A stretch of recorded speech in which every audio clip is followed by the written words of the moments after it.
approchons de Dieu. Depuis l'église, ce matin, écoutez bien, s'approcher de l'œuvre de Dieu, c'est bien. S'approcher des pasteurs, c'est bien.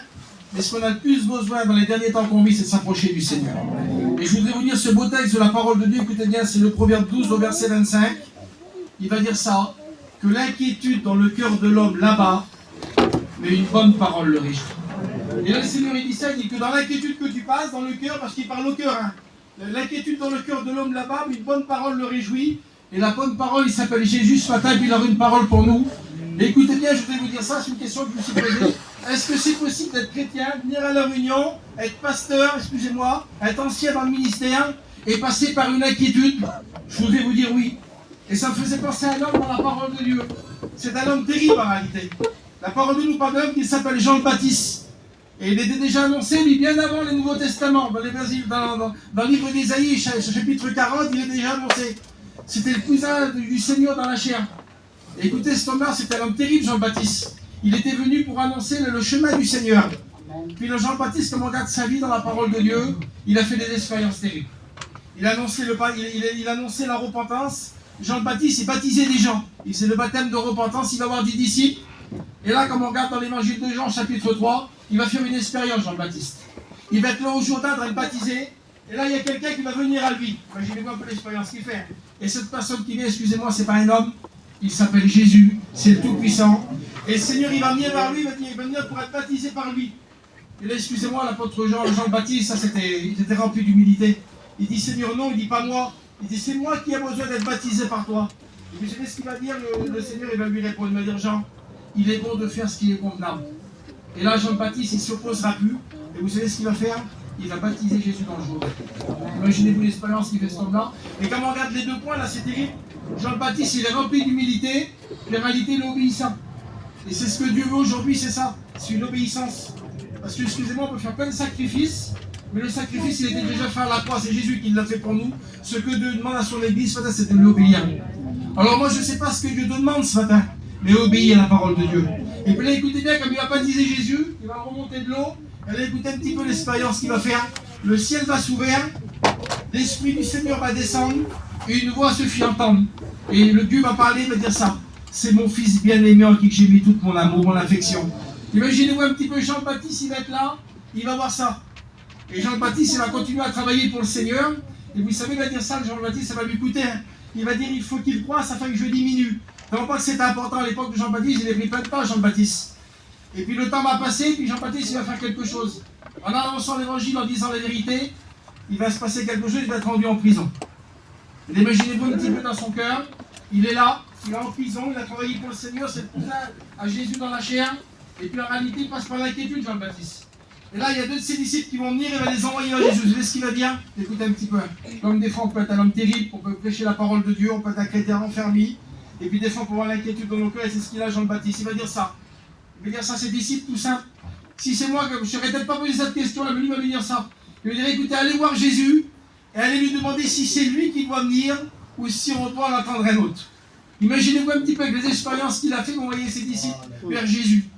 Je vous ai dit l'inquiétude dans le cœur de l'homme là-bas, il était abattu dans la prison, Jean le Baptiste. Et là, les disciples, écoutez bien, ils vont dire voir le Seigneur. Ils vont dire, Jésus, on vient de la part de Jean le Baptiste, il nous a posé une question, on te la pose. Est-ce que c'est toi qui dois venir, ou est-ce qu'on doit l'attendre un autre? Et le Seigneur va lui répondre, il va dire ça, quelle beauté. Il va dire, va dire à Jean le Baptiste dans la prison. On peut dire amen pour ce que Jésus va dire. Les aveugles voient, les boîtes marchent, les lépreux sont purifiés, les morts sont ressuscités, et la bonne nouvelle est annoncée. Alors dans son inquiétude, Jean le Baptiste, il avait plus d'espoir, il était bien. Et bien en réalité, il va recevoir une bonne parole. Et toi ce matin, l'inquiétude que tu vis là, écoute bien, c'est peut-être pas Jean le Baptiste, mais le Seigneur il a une parole pour toi. Est-ce que vous voulez qu'on lise la parole de Dieu pour nous ce matin? On va faire une lecture dans la parole de Dieu, ça c'est la parole pour nous. Et je suis rentré ce matin, les petits jeunes en ont parlé devant, j'étais content, ils confirmaient le message. L'évangile de Matthieu, chapitre 6, au verset 25, ça commence comme ça, c'est Jésus qui parle. Et c'est l'encouragement pour nous ce matin. Il dit ça, le commentaire, il commence comme ça. Ne vous inquiétez pas. C'est Jésus qui le dit, c'est pas moi. Moi je suis limité, moi je vous donne une bonne parole, mais je suis limité. Le Seigneur il est tout puissant ce matin. Écoutez ce qu'il dit. C'est pourquoi je vous le dis, ne vous inquiétez pas pour votre vie, de ce que vous mangez, ni pour votre corps, de quoi vous serez vêtus. La vie n'a-t-elle pas plus que la nourriture et le corps plus que les vêtements. Regardez les oiseaux du ciel. Ils ne sèment ni ne moissonnent, ils n'amassent rien dans ses greniers. Et votre Père céleste les nourrit. Ne valez-vous pas beaucoup mieux qu'eux? Qui, par votre inquiétude, peut ajouter une coudée à la durée de sa vie? C'est pourquoi inquiétez-vous au sujet du vêtement. Considérez comme croissent les lys des champs. Ils ne travaillent ni ne filent. Cependant, je vous le dis, que Salomon même, dans toute sa gloire, n'a pas été vêtu comme l'un d'eux.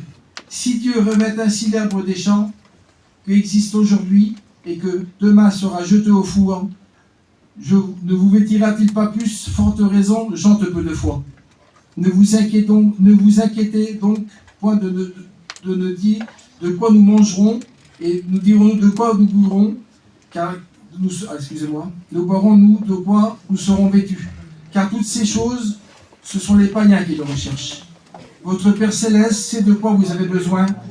Cherchez premièrement, écoutez bien, c'est important, premièrement le royaume des cieux et la justice de Dieu, et toutes ces choses vous seront données par-dessus. Ne vous inquiétez pas du lendemain, car le lendemain aura soin de lui-même. À chaque jour suffit sa peine. Merci au Seigneur. Alors, je voudrais te dire ça ce matin, écoute bien, j'ai marqué sur ma petite feuille. Pourquoi tu t'inquiètes ce matin? Il te dit, c'est pour la vie d'aujourd'hui. Excusez-moi de vous dire ça, la terre là, à s'enrouler comme un vieux manteau. Dans pas longtemps, je vous l'ai dit, celui-là qui doit venir chercher son église, il viendra. Alors ce matin, écoute bien, tu es dans les mains du Seigneur.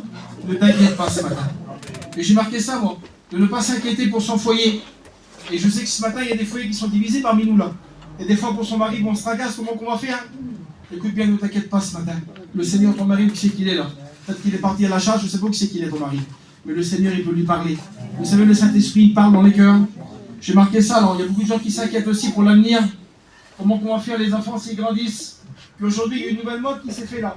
Il faut tout pour les enfants maintenant. Il faut des grands terrains, il faudra limite des grandes maisons pour eux. C'est plus comme bien longtemps il y a quelques années en arrière. Hein.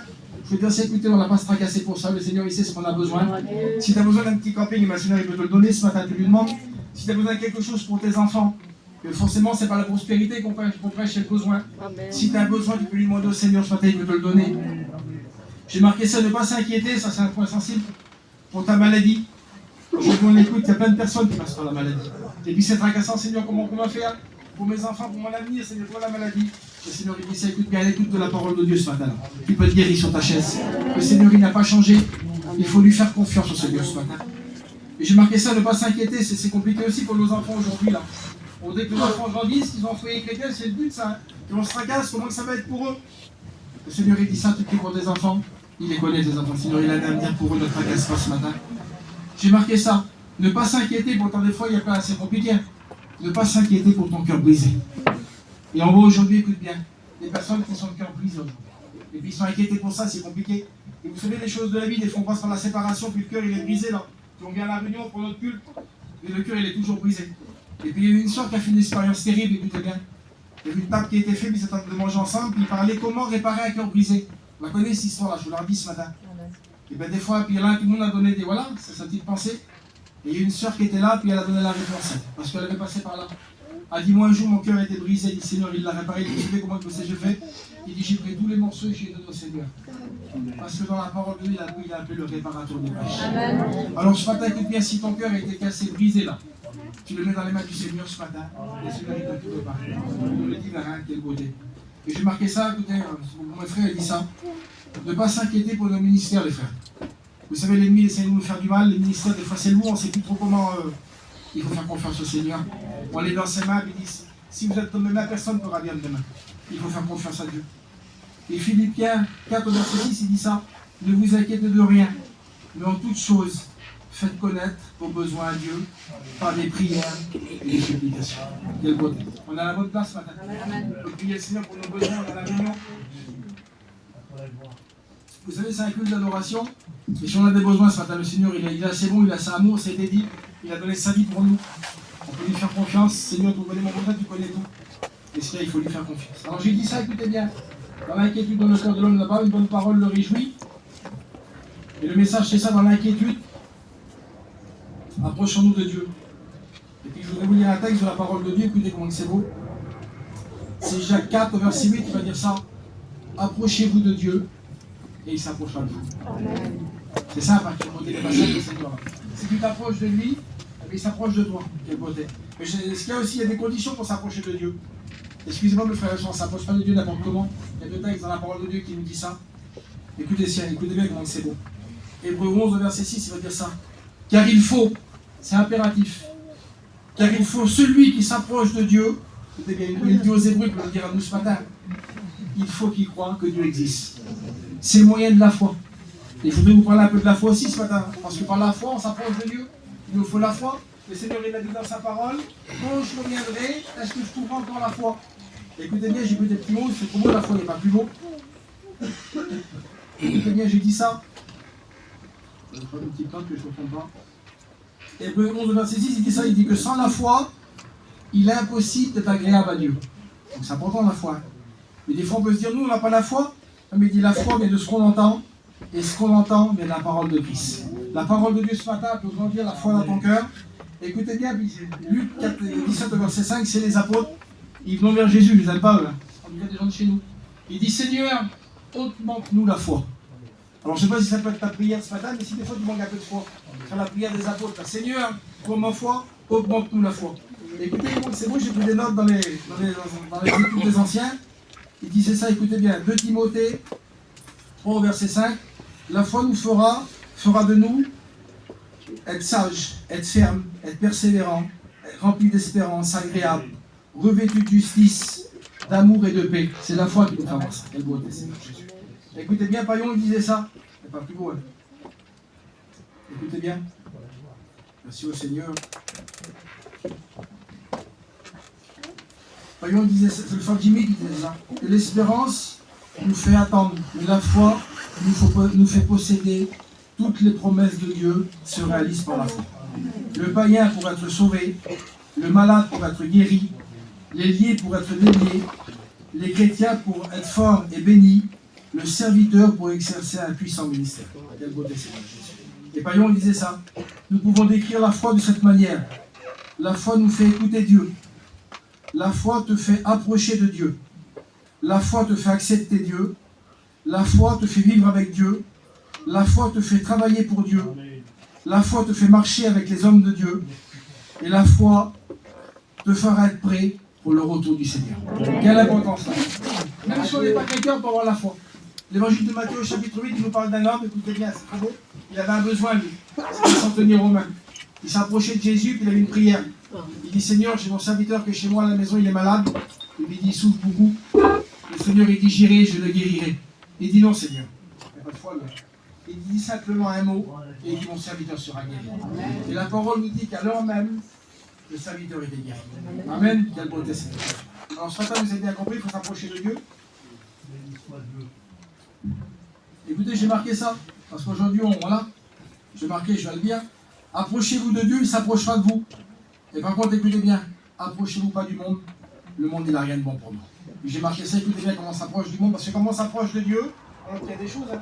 On obtient la paix, on obtient la joie, le bonheur, la vie éternelle, c'est Jésus qui nous le donne ça. Mais écoutez bien, comment on s'approche du monde, c'est ça, c'est la dépression, c'est l'angoisse, c'est ce que le monde donne, ça. Les cachets pour dormir, parce que dans le monde, quand on puise dans le monde, on n'est jamais rassasié. Et puis le soir, on n'arrive plus à dormir. Alors il faut des cachets. Il y a des chrétiens qui le prennent maintenant. Parce qu'ils s'approchent du monde. Et puis ils prennent des cachets pour dormir. C'est incroyable. Pendant le Seigneur nous a délivrés. Dans le monde, comme on s'approche du monde, il est rempli de haine. J'ai marqué ça. Comme on voit les inconvertis là, ils sont remplis de haine. Et comme on voit ça aussi, je marquais ça, il y a des jeunes foyers qui se marient, pourtant tout va bien. Ils ont fait le petit foyer, tout impeccable, le mariage a été fait, les gens sont plus gentils, tout est bien. Et quelques enfants passent par le divorce. On voit ça. Mais c'est pourquoi? Parce que le foyer en réalité il est pas en Dieu, il est dans le monde. Et des fois on s'approche du monde, et puis le monde il nous fait du mal. Et ce matin, écoutez, on a la bonne place pour qu'on s'approche de Dieu. Il nous faut de l'intimité avec le Seigneur. Et dit rentre dans ta chambre, ferme ta porte à clé, prie ton Dieu qui est dans le secret. Et le Seigneur il te le rendra. Et j'ai marqué ça, c'est tout simple, regardez. Hein. On ne sera jamais satisfait dans le monde. Le monde, si on cherche à être satisfait dans le monde, on ne pourra jamais. Mais par contre en Dieu, on sera satisfait. Et c'est pour ça que 1 Jean 2, verset 15, il va dire ça. N'aimez point le monde, ni les choses qui sont dans le monde. Si vous aimez le monde, excusez-moi, n'aimez point le monde, ni les choses qui sont dans le monde. Si quelqu'un, écoutez bien, aime le monde, l'amour du Père est en lui. Et puis, excusez-moi, mes frères et sœurs, le Seigneur, il était sur la croix, il s'est crucifié pour qu'on soit sauvé, pour qu'on soit près de lui. Il a tout fait pour nous sortir du monde. Il dit, excusez-moi, je dois se diriger ce matin, on va des chrétiens aujourd'hui, ils veulent s'approcher du monde. On sait bien, on n'est pas sur une autre planète, on est sur la planète Terre, il y a des belles affaires, on peut se faire plaisir. Mais premièrement, il faut chercher le royaume des cieux, dans le texte, c'est sa justice. Et vous savez, je voudrais vous dire ça, on peut s'approcher de Dieu même des fois si on n'est pas terrible. Il dit ça aussi, l'Épître aux Hébreux, il y a un truc qui est important aussi, 10 au verset 22, il dit approchons-nous donc avec un cœur sincère. Amen. Vous savez, des fois on veut s'approcher de Dieu, c'est bien, mais le cœur là, les paroles c'est bien, mais c'est le cœur. Nous, le cœur, on ne les connaît pas, mais le Seigneur, il connaît notre cœur ce matin. Ça me faisait penser à un homme dans la parole de Dieu. Après les 12 histoires, dans l'Évangile de Marc au chapitre 14, on voit un jeune garçon. Il arrive devant le Seigneur, il s'approche de Jésus, lui. Il va lui faire une prière, il va dire, Seigneur, que dois-je faire pour hériter la vie éternelle? Et puis le Seigneur, il va tout lui donner les commandements, tout ce qu'il faut faire. Il dit, un peu voilà. Et vous savez ce qu'il va répondre? Il va dire, Seigneur, toute ma jeunesse, j'ai vécu ça, mais vous l'êtes parfait, lui. Parfait, c'est pas facile, hein? C'est Jésus qui est parfait.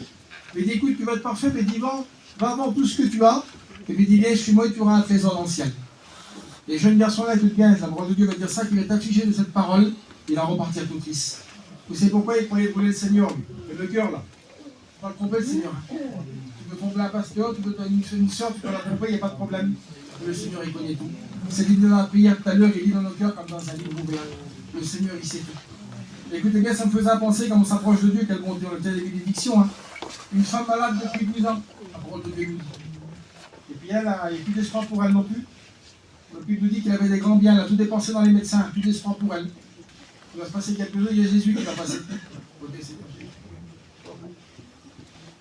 Dans le Seigneur, il y a d'espoir. Hein. Avec son cœur, avec sa foi, elle écoutez bien. Pourtant, il y avait plein de monde qui était là. Hein. Elle va s'approcher et elle va toucher. Elle dit, si seulement je pouvais toucher le bord de son enfant. Et là, le bord de notre part va le toucher du Seigneur. À l'instant même, elle va être guérie. Et le Seigneur va se tourner, il va dire ça. Il va dire, qui m'a touché? Et les disciples qui sont là, ils vont dire, tout le monde te touche, Seigneur. Il dit, pourquoi tu dis ça? Tout le monde te touche? Non, il dit. Il y en a qui n'a pas touché, quand il dit, une force est sortie de moi. Je vais vous dire ça, même s'il y a du monde, il y a plein de prières. Des fois, ta petite prière, elle est dans ton cœur. Bon. Les autres ne l'écoutent peut-être pas. Hein. Le Seigneur, dans le ciel, il écoute ta prière. Il veut l'exaucer ce matin. Imaginez-vous le témoignage de la femme, 12 ans. Hein. Elle était malade, c'était compliqué. Les médecins avaient tout fait, elle avait tout souffert, cette femme-là. Elle a guéri dans son cœur. Hein. Elle va être abattue au ciel. Elle est repartie guérie. Et le beauté, Seigneur Jésus. Écoutez bien, il y a aussi je pense à ça, j'ai marqué, on s'approche de Dieu, le Seigneur. Il dit, je ne mettrai pas dehors celui qui vient à moi. L'histoire nous dit qu'un homme avait 2 fils. C'est un rétrograde pour nous ce matin, parmi nous ce matin. Et puis il y en a un qui a dit ça, il dit, mon père, donne-moi la moitié de mes biens, et puis il dit, de mon héritage. Et puis le père, il lui donne, et vous savez, il y a des chrétiens qui font ça aujourd'hui. Hein. Ils vont à la réunion, ils vont la main, ils acceptent le Seigneur, ils passent par les eaux du baptême, et puis ils touchent un héritage en Dieu. Ils ont la paix, la joie, le bonheur, la vie éternelle. Et ce garçon-là, vous savez ce qu'il a fait, il est parti dans le monde. La Bible dit qu'il a tout dissipé, c'est bien. Tout ce qu'il avait là, il a tout dissipé. Et puis, écoutez pas à quel point qu'il était rendu, c'était un juif. Et pour les juifs, les pourceaux, il n'est pas plus impur que ça. Et puis, manger des carottes, il dit, Seigneur, si seulement je pourrais manger ça. J'ai vu un petit peu dans l'état qu'il était venu. Et toi, je ne sais pas dans l'état qu'il est ce matin, peut-être que le monde t'a fait du mal, que tu es parti loin du Seigneur. Et tu peux revenir à Dieu ce matin, c'est possible. Et vous savez ce qu'il a fait, ce jeune garçon-là, il a pris une décision dans son cœur. Il dit, je me lèverai, et il dit, j'irai chez mon père et lui parler en abondance. Amen. Et puis il est revenu dans la maison. Et vous savez, comme il est revenu, il s'approchait, le père, il nous présente Dieu dans l'histoire. Il n'a pas mis dur son père. Comme il l'a vu au loin, là, l'histoire nous dit qu'il a couru. J'ai dit, moi, un petit peu de beauté. Il a couru, il l'a pris dans ses bras. Il a mis un anneau au doigt, il a mis un vêtement. Que ça, le Seigneur, il peut te rhabiller ce matin. Peut-être que le monde t'a fait du mal. Écoute bien, il n'est pas trop tard. Le Seigneur, il dit ça, les bras ouverts, il t'attend. Il est un espoir pour toi.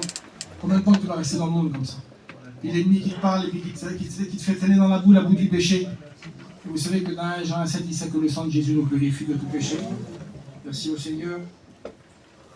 Écoutez, je voudrais vous lire un petit texte ce matin, puis on se fait bien la réunion, on va prier le Seigneur. On est bien ce matin dans la réunion.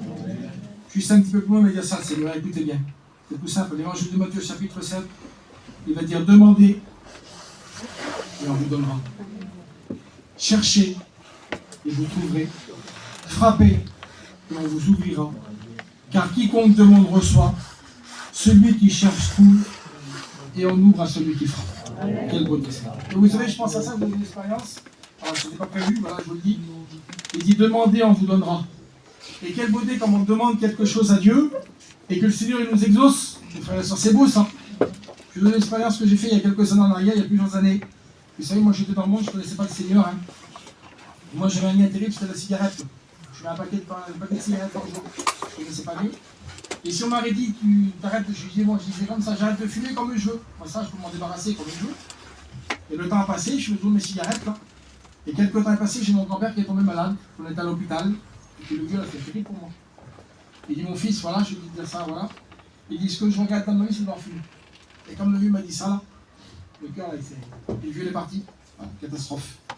Et quand je suis sorti de l'hôpital, là, tout était fini, j'ai plus jamais fumé de cigarette. J'ai plus jamais. Et c'est ce que je croyais, ça. Et là, je me suis aperçu que j'étais lié.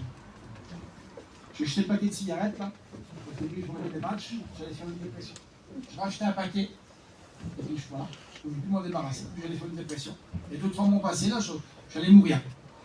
Et je passais les nuits blanches. Et vous savez ce que j'ai fait? C'était pas la réunion.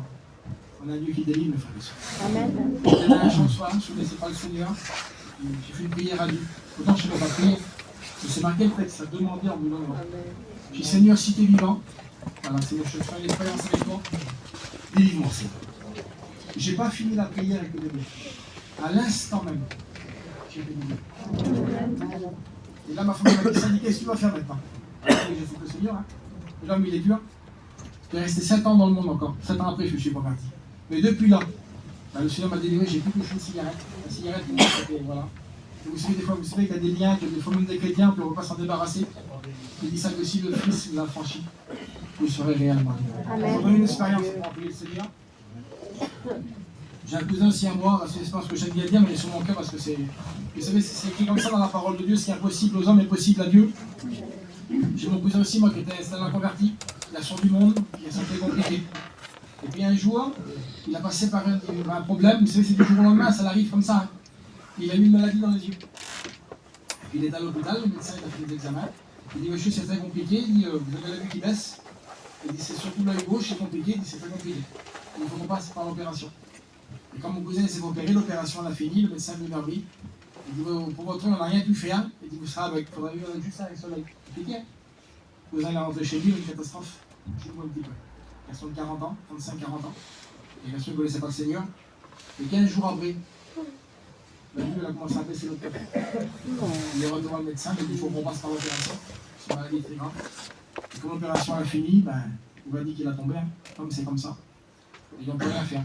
Voilà. Vous êtes là, il faudra apprendre à vivre comme ça. Maintenant, il y a une canne, des chiens qui dressent. Et mon cousin, il était chez lui, là, il dit péché compliqué, puis voilà, il est abattu forcément. Hein. Et j'en gloire à Dieu parce qu'avec lui, il y a de l'espoir. Il y a un chrétien qui est venu chez lui, écoutez bien, la docteur Européenne. Il dit, il y a la réunion ce soir à Livry-Gargan. Il dit, tu viens pas? Il dit, comment tu veux jouer à la réunion? Je ne peux même plus voir. Mais il dit, viens, il y a un garçon là-bas, il dit, on va faire prier pour toi. J'en gloire à Dieu parce que le Seigneur, il y a de l'espoir. Il est venu à la réunion, écoutez bien, il s'est assis au fond de la salle. Et puis la réunion a commencé, comme ce matin, une réunion spéciale. Et à la fin, il dit, s'il y a des malades, venez devant, on va prier pour vous. Et mon cousin, il s'est levé là. Je vous l'ai dit, hein, ce qui est impossible à l'homme est possible à Dieu. Il a une devant, ils ont prié pour lui. Et à l'instant même, il a repris la lèvre. C'est beau le Seigneur. Imaginez-vous, comme demain, il est à l'hôpital, il dit le médecin, il dit, monsieur, je ne comprends plus rien. Vous avez 0 dans les 2 yeux, là, je vous fais les tests, vous avez 10 sur 10. Le Seigneur, je vous donne de ça comme il fait un miracle, il fait parfait. Le Seigneur, il dit ça, il dit, demandez, et on vous donnera. Alors, moi, je ne sais pas ce que vous avez besoin ce matin. Le Seigneur, il peut le donner, il faut le croire, c'est pas le moyen de la foi. Mais frères et sœurs, on fait que là, la réunion, on écoute la parole de Dieu, puis on ne change pas. On dirait qu'on prend des positions qu'on est comme religieux. Et le Seigneur, il n'a pas changé, ce qu'il a fait hier, il a fait aujourd'hui. C'est possible d'être béni par Dieu ce matin.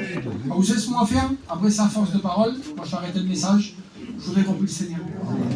Le message, il a été passé, je crois. Dans l'inquiétude que tu vis, le Seigneur, j'ai une parole pour toi.